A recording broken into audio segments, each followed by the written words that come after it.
no mirando mucho la cámara.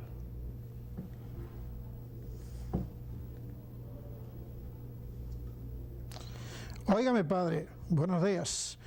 Es imposible en el poco tiempo que tenemos, después de prácticamente un año y meses de organizar una revolución, resumir en pocos minutos todo lo que pasó en ella. La bola. Y Radamés, que jugaba siempre en la delantera, el número 1, que era un buen jugador de eso, el 1 o el 2. Ya Barzún golpeó la bola, perforó el casco de Radamés y salía, le dio en una vena de esa de la cabeza, y la sangre salía, ¿no? Y nosotros lo llevamos al hospital, entonces Hospital Marión, lo que fue el hospital militar. Trujillo llegó a los 10 minutos. Cuando Trujillo llegó, el pobre Yaba estaba tembloroso y eso. Y Trujillo mismo le dijo, no se preocupe, esas son cosas del deporte. Más nada, y pasó ahí. Le dieron ese punto de sutura y más nada. Salomón, se ha hablado de la posible paternidad de Francis Trujillo. Usted que estuvo ligado a esa familia. Mira, ese es un tema tan, qué sé yo, que no me gustaría tratarlo. Se ha hablado, ya pasando a otro tema, de la Clásico del Caribe, Clásico Hípico del Caribe. Se celebró el año pasado en San Juan de Puerto Rico, sí. Y próximamente va a haber una reunión en Caracas, Venezuela. Sí. ¿Cuál es la historia futura de ese evento? Que a medida que pasa el tiempo, pues como que se ha ido desgastando. Sí, esta sería, la sede es Panamá, asignada en el Congreso celebrado en San Juan de Puerto Rico en diciembre del 87, finales de año. Pero tú sabes las condiciones de Panamá. En Panamá apenas está operando el hipódromo, creo que ni opera en estos días. Entonces, Venezuela tiene un proceso electoral en diciembre. San Juan de Puerto Rico es el país que más ha tenido la sede, porque ha tenido la San Juan Racing, que es una corporación y es un buen hipódromo, ha ido recibiendo, cada vez que un país falla, toma él la sede. Entonces la situación, el esquema actual es el siguiente, y esta es una noticia que tú puedes usar, y que lo verás. La reunión es el día 6. Yo no voy a asistir a la reunión porque yo sé de antemano lo que va a ocurrir, que no va a haber Clásico del Caribe. ¿Por qué no lo va a haber? Bueno, Colombia tiene su hipódromo cerrado, un hipódromo muy regio y está cerrado. ¿Terrorismo? No, por motivos fiscales. Panamá... Problemas políticos. Problemas políticos y el hipódromo no está operando. Panamá fue una brillante sede siempre y como un hipódromo estatal se daba el lujo de presentar un gran evento. Jamaica, el hipódromo está cerrado, te va a construir una pista similar a la nuestra. Trinidad Tobago, no se sabe. Ellos van pero no participan, no llevan caballo. Entonces, la República Dominicana, nosotros podríamos participar, pero nosotros no estamos en primer lugar, siempre estamos... ¿Pero por qué no se presenta? ¿Eso no se podría presentar aquí en el país? No, porque te voy a decir por qué. El premio de la carrera son $250,000. O sea, el evento deportivo no está en condiciones de montar pero como si habrá que buscar 3 millones. El premio a los caballos ganadores son $250,000. Entonces, yo tuve en Puerto Rico en gestiones del hipódromo, de una gatera nueva que viene para el hipódromo, otra gatera más y otros equipos, una ambulancia, etc. Y hablando con el gerente del hipódromo, que es un gran amigo mío, Irwin Tres, me dijo, bueno, nosotros vamos a Venezuela, pero vamos a decir que San Juan Racing, el comandante, no va a recibir el Clásico del Caribe, no puede recibir. Es decir, que no se va a dar. No se va a dar el Clásico. Lamentablemente, porque este año había programado hasta una competencia para yeguas dentro del mismo. Entonces se podría definir que el hipismo en el área del Caribe está en crisis. Sí, lo que habría que criar son grandes caballos para llevarlos a las competencias americanas, porque en el Kentucky Derby fue un correr caballos en todos los países. Pero Eso hay no calidad suficiente en América Latina para ese tipo de competencias. Bueno, participó uno y ganó una vez Cañonero, que es de Venezuela. Sí. ¿Por qué no? Venezuela es el país que tiene más avance en ese aspecto. No solamente avance. Venezuela es la hípica más rica la América Latina. Se había hablado en una oportunidad de que la República Dominicana fue la madre, podría decir, la generadora del hipismo o de la crianza de caballos en América. ¿Quién? La República Dominicana. No, en aquella época. La República Dominicana, claro, en el área del Caribe, porque hablar de crianza hay que hablar de Argentina. Por ejemplo, en cuanto a Paso Fino, estaba hablando con este señor de Patterson, ¿cómo se llama? José Sanjay, Tomás Eduardo Sanjay, y él decía que el Paso Fino surge y se extiende desde Santo Domingo a toda América. Sí, pero ahí hay una cosa, el Paso Fino nuestro es de origen puertorriqueño.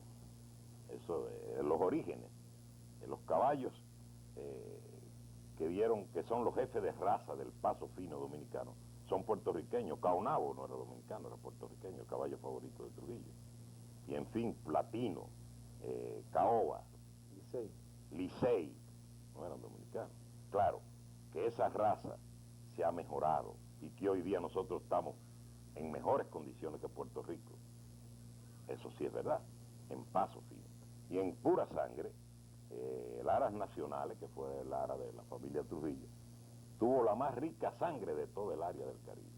Y de ahí hubieran salido verdaderos campeones para cualquier carrera de esa, derby, cualquier cosa de esa, porque de ahí se llevó, porque no había horizonte para un caballo nieto de Jaipirio, que ha sido el caballo más fabuloso de las décadas del 20. Y ese caballo que nosotros compramos en Newmarket, en una subasta, en unos 70 y tantos mil dólares, Radamés lo vendió en París en $550,000 y lo regaló prácticamente. Que eso aumentó como la espuma. Sí, que decir, y de ahí salieron los mejores caballos de esa época. Y ese plantel apenas tenía 3 años de fundado. Ahí estaba toda la raza de la sangre argentina y los caballos, las yeguas y los caballos de Juan Domingo Perón, que yo los fui a buscar a Venezuela y que Trujillo se los compró. Salomón, en sentido general, ¿cómo usted ve el hipismo aquí en República Dominicana en estos momentos? Bueno, el hipismo en la República Dominicana, el hipismo es como en todas partes, porque la gente cree que no es así. El hipismo es para la clase media, excepto, claro, el hipismo en California, el hipismo en Nueva York y el hipismo sobre todo en Londres y Francia, donde es con chaqué y cosas de eso. Pero aún así hay sus plebeyos también en las graderías, porque esos son los que hacen las cosas. Y si tú no tuviste ahí lo que hizo un señor el día del derby de Epsom, que es el derby de cosas recientemente, que se quitó la ropa y salió detrás de los caballos, presencia de la reina. Es decir, que eso fue un acto de mostrar que la hípica hay de todo. Sí, realmente, donde quiera se cuecen habas. Vamos a agradecer al señor Salomón Sanz, administrador, presidente de eventos deportivos, empresa arrendataria del hipódromo Perla Antillana, su participación en el bloque deportivo de TV13, y en breve venimos con una interesante entrevista con el doctor José Joaquín Puello, presidente del Comité Olímpico Dominicano.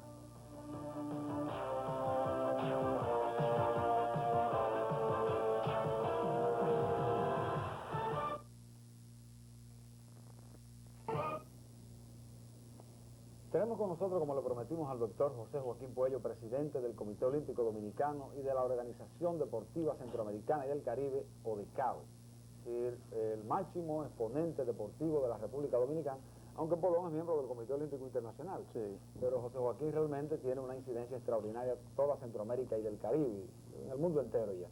José Joaquín, en los últimos años, y diría en los últimos meses, la República Dominicana se ha visto un poco deteriorada, su economía muy deteriorada, y los viajes internacionales han tenido que ser parados en una, suprimidos las delegaciones en otros, es decir, reducir el número de atletas y delegados participantes. ¿Cuál es el caso de Seúl, que ya estamos a la puerta prácticamente? Bueno, Hugo, el problema es que nosotros estamos en un periodo de ajuste en el Comité Olímpico Dominicano y mucha gente no sabe, inclusive la prensa deportiva no sabe, que las federaciones deportivas nacionales se han ido ajustando al aumento de todo, la inflación que tenemos en el país, el aumento de la prima del dólar. aunque el aumento de la prima del dólar no va paralelamente con el aumento de los tickets aéreos, en el sentido de que los tickets aéreos tienen una prima preferencial en el Banco Central, pero aún así actualmente anda un poquito por encima de 6 por 1, cuando anteriormente era 5 y pico. Eso ha afectado notablemente al Comité Olímpico Dominicano y a sus federaciones. ¿Qué hemos hecho nosotros? Que le hemos pedido a las federaciones, y se ha cumplido, que solamente vayamos a los eventos internacionales, que son eventos que nosotros llamamos calendario. Son los eventos a los cuales las federaciones deportivas nacionales tienen que asistir, o porque hay un compromiso previo, por obligación, o porque son eventos regionales que no podemos dejar de asistir a menos que haya una catástrofe nacional. Y en ese sentido nos hemos ido ajustando. Y por otro lado, y habíamos tomado el licenciado Julio Cross, le había propuesto al tesorero del Comité Olímpico Dominicano, al Comité Ejecutivo del Comité Olímpico hace varios meses, que tomáramos en cuenta la situación que se iba a venir, siendo él un economista, en los próximos meses, y nosotros fuimos haciendo acopio, mejor dicho, ahorrando del dinero que recibimos de la Ley 147, para cuando viniera el impacto severo en la economía nuestra, y no afectar entonces el viaje a Seúl. Yo te podría decir que en estos momentos lo que nosotros necesitamos para ir a Seúl andará alrededor de unos 120.000 pesos dominicanos, que nosotros esperamos poderlos conseguir en el empresariado dominicano, que tradicionalmente nos ha ayudado, que todavía no ha dado ningún aporte para los Juegos de Seúl, aparte de que algunas empresas se han hecho cargo sobre todo de los viáticos de los atletas, esos emolumentos que se le dan para su transporte y dinero de bolsillo, de la pequeña delegación que vamos a Seúl. Lo que más nos mortifica, naturalmente, es el hecho de haber subido la prima del dólar, lo que significa que el pasaje va a estar mucho más caro por persona. Doctor, sí, hablando de eso, escúchame, queremos anunciarle a los amigos televidentes que saliendo Salomón Sanz y entrando el doctor José Joaquín Puello, el señor Sanz se comprometió entre nosotros y con el doctor, y vamos a anunciarlo públicamente, a realizar una cartelera hípica del hipódromo Perla Antillana para ayudar a los atletas que van a Seúl. Si sobra algo, pues se quedarían los fondos del Comité Olímpico Dominicano ayudando al desarrollo deportivo nacional. Es decir, que Salomón Sanz, que rápidamente envíe la carta donde autoriza al Comité Olímpico Dominicano a solicitarle al presidente la exención de impuestos para la realización de esta cartelera hípica, que de seguro va a ayudar mucho al movimiento deportivo nacional. No, y te lo agradecemos a ti porque...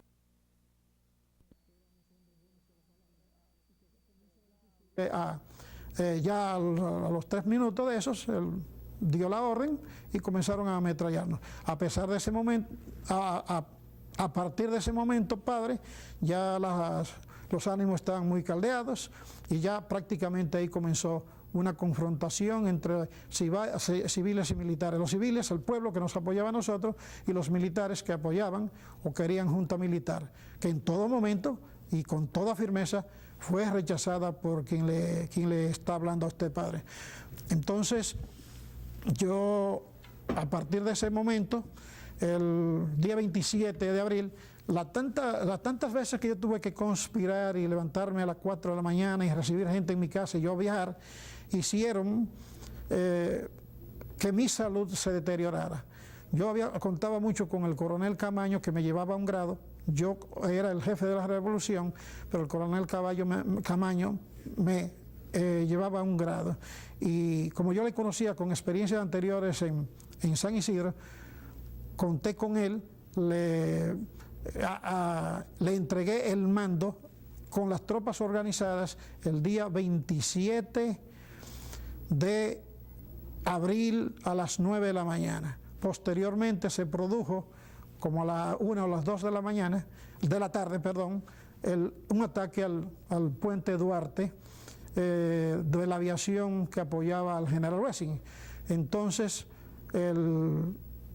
hubo un momento de confusión. Antes debo decir que el mismo coronel Camaño me mandó a mí y el presidente Molina Ureña me mandaron a mí a mi casa a descansar, donde se me aplicaba un suero. Cuando yo vi que estaban bombardeando a las 2 de la tarde el Palacio Nacional, padre, yo lo que hice fue quitarme el suero y fui al Palacio Nacional. Desafortunadamente en el Palacio Nacional no había nadie. Me enteré por un teniente coronel que estaba en los alrededores que estaban en la embajada americana. Yo pregunté, ¿en la embajada americana? Sí, me dijo, sí, coronel, está en la embajada americana. Fui a la embajada americana y me encontré con el grupo de oficiales y de civiles que estaban allá. Parece que fue el mismo coronel Caamaño que fue con el presidente Molina Ureña a la embajada americana. Es muy corto el tiempo para yo darle más detalles sobre eso, pero yo le dije a la embajadora americana que sí tenía, cuando él llegó, yo fui estando yo ya en la embajada americana, conversando también con los otros oficiales, él llegó, yo le dije, mire embajador, usted está equivocado si usted dice que nosotros estamos derrotados. Yo le voy a decir una cosa, cuando yo comandaba el Centro de Enseñanza de las Fuerzas Armadas, esas tropas eran disciplinadas y sabían combatir y tenían moral. Ahora esas son unas tropas políticas, totalmente politizadas, no van a cruzar el puente Duarte si esto es lo que usted piensa. Yo le aseguro a usted que nosotros vamos a triunfar. Entonces, prácticamente eso le dijeron otros oficiales y todos, el coronel Caamaño, Montesarache y un grupo más salieron al puente Duarte. Yo fui a Ciudad Nueva. Aún estando enfermo me quedé en Ciudad Nueva. Prácticamente el mando lo tenía ya el coronel Francisco Alberto Caamaño Deñó, quien formalmente se le había hecho entrega del mando, que eso quede bien claro. Ahí quedó bien cuadradito ahí. En primer lugar, fue electo precisamente como el primer gobierno democrático elegido en el país en toda su historia hasta ese instante. Pagó parte de la deuda externa, incluyendo los 11,2 millones de dólares que dejó envuelto el país el propio Trujillo. Mejoró la estructura administrativa, eliminando los aspectos de corrupción, y respetó las libertades políticas. Ahora, el peor de todos, en tiempo tan corto, fue el del triunvirato. Endeudó el país como nunca antes lo había estado. Malgastó las reservas que dejó el gobierno anterior. Reprimió, deportó, asesinó y violentó todo el proceso democrático que había en este país. El periodo es bastante corto y me imagino que su tiempo tan valioso obliga a respuestas más o menos cortas. Bueno, y para finalizar,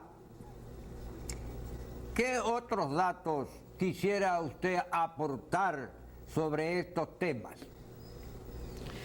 Bien, los datos más importantes que uno se le ocurre que puede dar acerca de un periodo tan resbaloso de nuestra historia como fue la salida de la tiranía hasta nuestros días de hoy, son algunos que tienen mucho que ver sobre todo con las confusiones que en los últimos tiempos se están creando. Con una gran facilidad se acostumbra a oír de vez en cuando decir que en este país hace falta un Trujillo. No hay cosa más horrorosa que esa que se dice. Y lo peor de eso es que aquello se puede escuchar a veces en boca de gentes que pudieran tener cierta credibilidad. El pueblo dominicano debería entender, y de una vez por todas, que la tiranía de Trujillo no fue simplemente una expresión de disciplina, fue sobre todo y ante todo la destrucción de todo un pueblo, la destrucción de la moral de un pueblo, la sumisión de todos los sectores sociales hasta extremos que impidió el desarrollo de unas clases dominantes. Se dice que Trujillo desarrolló el capitalismo en este país, es falso.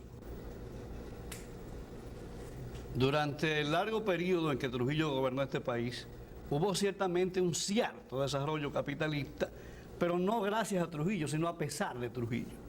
Y ese desarrollo capitalista fue muchísimo mayor en cualquier otro país latinoamericano que en Santo Domingo.